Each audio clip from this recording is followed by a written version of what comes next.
YouTube. I hope all y'all are having a blessed day. I am here with our next little project, and it is going to be something different. This is going to be a slow stitching project. I've recently become aware of slow stitching, and I'm absolutely fascinated with it, and I absolutely love all the things that I'm seeing. And I am going to be making a slow stitch, kind of my own style, naive kind of landscape, and it's going to be a book cover for my new Bible, for my new study Bible.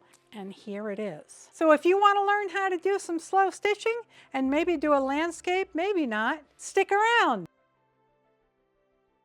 This is going to be where my crosses go, and I'm also going to be using some white and some yellow, as well as some of this gold thread to stitch rays in here that go behind the crosses. I'm going to be putting the church down here, and I have a kind of rough drawing of a church, and I think that that will fit nicely there. And I'm also going to be doing some stars in the sky. Those will just be simple crosses. So there are a variety of stitches that you use in slow stitching, and they can be as elaborate as sashiko patterns, or they can be as easy as these simple running stitches. Now, sashiko is a very deliberate craft where the stitches and the spaces in between the stitches are the same,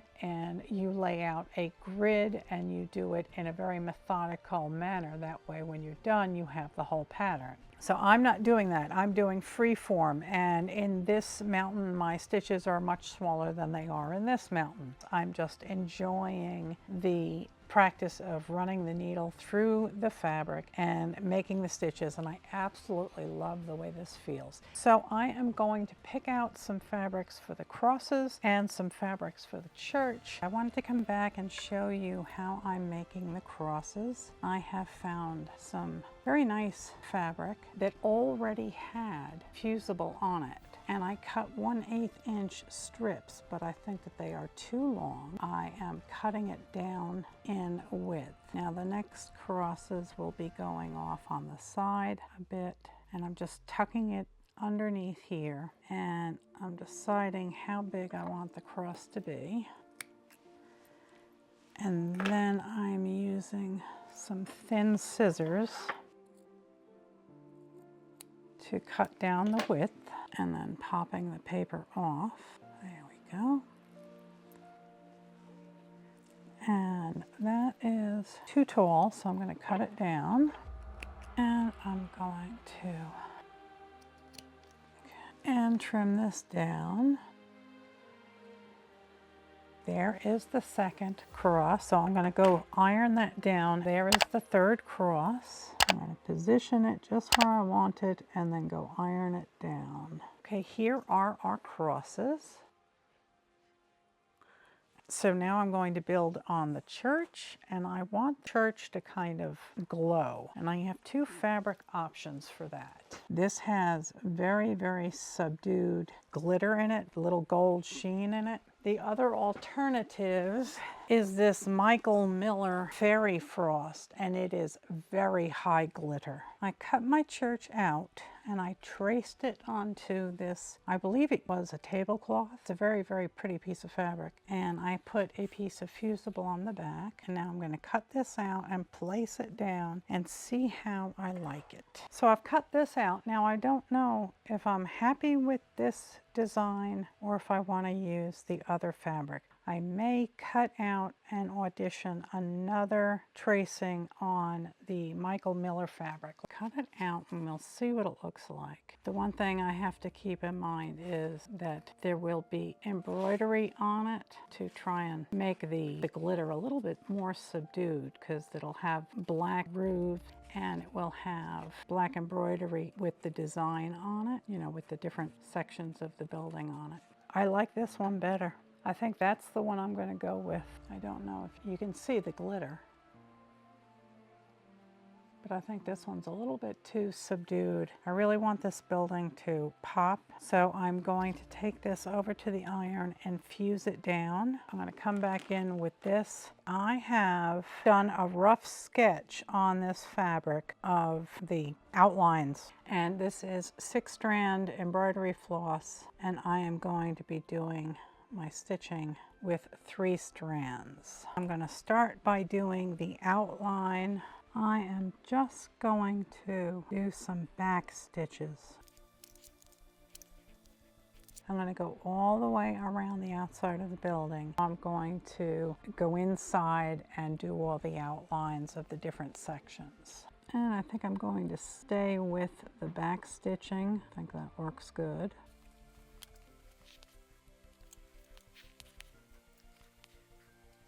We have the outline all done here for our church, and now I'm going to start filling in this roof peak, and this is still the 3-strand just because that's what's left. So I'll do this with 3-strand, and then I'll switch over to a full 6-strand to finish filling in the rest of the roofs. I'm not doing any type of fancy stitch. I think I'm just going to do an assortment of long and short stitches to fill in the area. Okay, here is an update. I have finished the roof on the church, and I have taken 2 strands of the 6, and I did backstitch outlines of the crosses. And now I'm going to start with, I think I'm going to start with the white, and I'm going to use 1 strand, and I'm just going to make rays emanating out from behind the center cross and feathering them out, and then I will switch over to the pale yellow, again 1 strand, and I will use this gold metallic. So let me start with the length of this, and then I'm just going to pull out a single thread. There we go. And they're not going to be the same length. Kind of scatter it in different sizes. There is the white rays, and now I'm going to do the same thing with the yellow. The yellow rays will start a little bit further away from the cross in between the white rays, and they will go out further. I wanted to come back and give you an update. I have started with the gold. I had to switch it out to a Japanese brand of metallic sewing thread, and I wanted to show you where I am so far. I have about half of the rays done, and what I'm doing is I am coming up and then going down a bit, about half an inch away, I guess, and then coming up right next to it again, and then going down the rest of the way, because I don't want these threads to be so long that they get caught on things.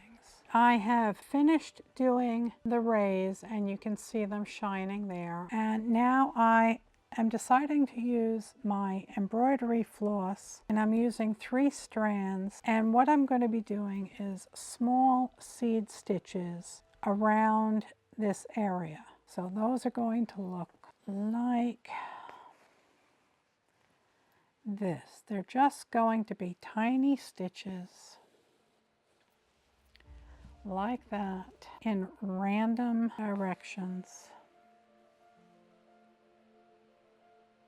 And I'm just going to fill in this area. And what I may do is find a slightly darker shade and add a strand or 2 of that, and then 1 or 2 strands of the yellow, and just slowly darken it as I get to the edges here. And then I'll switch to a red-violet area, and then we'll slowly move into more of a purple area here. And that will just, it'll sew this section down, but it will just help make the sunrise look that much brighter. I wanted to come back and show you that I've just changed colors. I have 2 strands of the yellow and 2 strands of the violet, and I am just going to continue making random little seed stitches, and they're called seed stitches because it just looks like you've tossed a handful of seeds down on the fabric, making the small little seed stitches all over to handle the color change. I have all of the seed stitching done,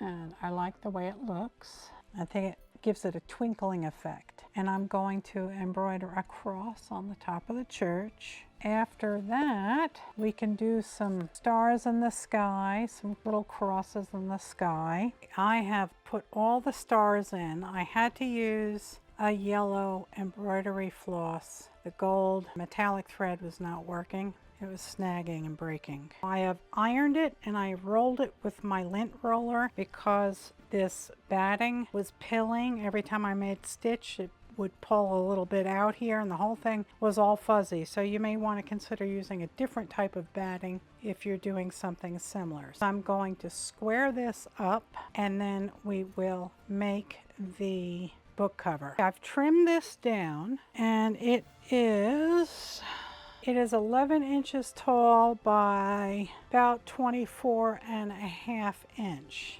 And that will fit my Bible. I'm giving myself enough space here to sew a lining onto it and flip it inside out and then wrap it over for the pockets. So you know the old adage about measuring twice and cutting once? Well, yes. In my exuberance to get this trimmed up and get this done, I cut it too narrow. So I've had to add a frame around it. Luckily, it looks nice. I like it. And now it will fit on my Bible. I'm just not sure if it needs anything else. It's a Bible cover and it's going to get a lot of wear. And all of these edges are going to fray, and I wanted them to do that. Again, this is the style of slow stitching, and I am really having a lot of fun with it. I never thought I'd be able to do handwork again, but I'm having a blast. So we're going to continue down this slow stitching venue, and we're going to see where it leads us. What I had to do was I had to, after trimming it a wee bit too aggressively, I had to add a frame, and then that frame needed batting. So I took a thin strip of batting and a thinner strip of fusible web, and I fused it on here and then ironed it down to the frame fabric. This way there'll be no thin spots on the edge of the book cover. Now I have this matching fabric here that I'm going to use. It's a lovely batik. The plan is that I am going to sew all the way around, leaving an opening maybe about like yay wide on one of the ends, and I'm going to sew all the way around, and then I'm going to flip it inside. I'm going to clip the corners, and I'm going to flip it inside out and use my pokey tool to poke out the corners, and then we will fit it to the book, and then we will fold down the flaps that will encase the cover of the book. I'm going to trim the excess batting down to the exact frame, and I left my mistake in because I want you to learn from my mistakes. I also have to share this with you. I went to a thrift store today. My husband said, "We pass that all the time, let's go in." So we went in, and oh my goodness, Pam's, Pam's thrift shop. I absolutely love you. And I had so much fun. We had this one bottle of buttons, and I love pottery. And I put down a pottery bowl that I was going to buy when I saw this bottle of buttons. I said, I'd rather have the buttons because the bottle was $20. So I took it up to the counter and they said, "Oh, wait a second, we know there's more." So they came back and they found this one too. We spent probably a half hour dumping this jar out all over the counter and just having a field day looking at these buttons. This is as good as gold to me. I could find a treasure chest filled with diamonds, and I'd rather have the buttons. And then maybe a right turn at La Jolla. So we'll be having fun with those soon. Yes, I'm going to be trimming the batting down to the frame size, and then I'm going to be making sure that this is the correct size, and I'm going to be sewing a scant 1/4 inch all the way around, leaving an opening on the side. I'm going to trim the seam allowance, clip the corners, and we're going to flip it inside out. And then I will come back and we're going to be crossing the finish line very, very soon. I sewed all the way around the piece, and then I was second guessing myself, thinking, maybe I should go in a little bit smaller. So I did another line of stitching in a little bit closer. So let's see how this goes. I've left my opening, and I'm reaching over to the far, far, far corner, and I'm sticking a finger up into the corner and then holding it as I flip. And you're just going to kind of gently suggest that it do what you want. Of course, if you're not me, you would have left a larger opening, but I like a challenge. Here we go. Looks great, doesn't it? I'm gonna get in here with my fingers first and do pokey pokey. And now I'll sneak up on it with the pokey tool. Sneak gently.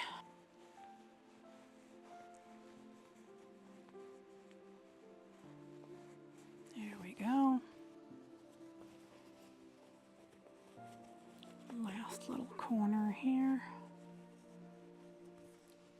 Now I am going to roll this seam with my hands and press it. If you have your heavy-duty rolly tool, you could use that. But after I get done pinching this seam flat, I'm going to take it over to the iron and I'm going to give it a good pressing. And then I'm going to test fit it on the book.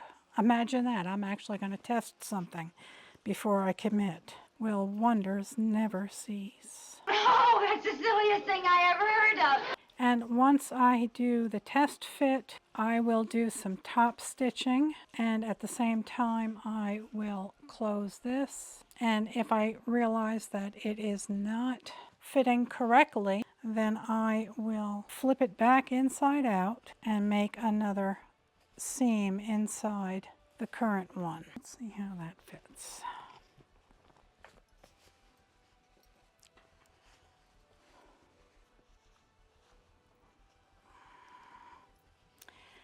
And that is what my Bible cover will look like. And I think I'm going to leave this excess space here.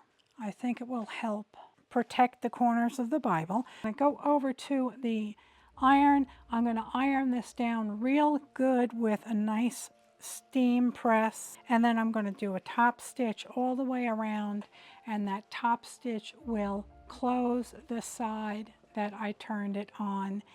And then we will do our final fitting and we will sew our pockets. I've done the top stitching all the way around and it came out looking real nice. My preferred foot for top stitching is my zipper foot because it really securely holds things down. So I have this pretty much centered where I want it, and I've marked 2 chalk lines on here. So I am going to fold them on that chalk line, and I am going to pin this down. And now I'm going to do the same thing over here. And now, just to make sure before I commit to sewing this, now let's slip this in and see if it fits. And it does. So I am going to take it over to the sewing machine and I am going to sew these flaps down, and I'm going to mirror, or I'm going to sew right on top of my top stitching stitches so they blend in. Here we are. This is our finished book cover, Bible cover, and I am very, very happy with how it turned out. That's the spine and the back. You can use that along with my last video, which was my Bible multi-mark. You can go check out that video for that. And that is a no-sew multi-mark bookmark for you. So there is our first slow stitching project. I had a lot of fun with it. It's easy. You do not have to do something like an elaborate landscape. You can just take scraps of fabric and sew them down willy-nilly with raw edges exposed, And you can do the running stitches. You can do the running stitches. You can do the little seed stitches that I just absolutely love. You can do the little cross stitches. You can do spirals. Again, it doesn't have to be a book cover. It can be a wall hanging. It can be a needle case. It can be absolutely anything you want it to be. It could just be one block that you use and you hold on to it. You make it, you hold on to it, and you'll make more, and eventually you'll have enough for a little quilt. So I want to thank you so very much for watching as we made our first slow stitching project. I had a lot of fun with this. I hope you learned something. I hope you enjoyed it, and I hope that you will drop back by and watch my next video. Thank you so very much for watching, and please do go ahead and hit that subscribe button. It really does help. And leave a kind comment down below. Your comments just make my day. I have so much fun getting to know each and every one of you. I have subscription clubs over on my coffee website. You can go to 70acresstudio.com and you can see what I've got over there. I've got patterns, I've got quilts, I've got all sorts of things. So thank you ever so much for watching. I hope you have a very blessed day, a very, very blessed week ahead. I love you all very, very much. God bless. Good night, Elizabeth. Good night, John Boy.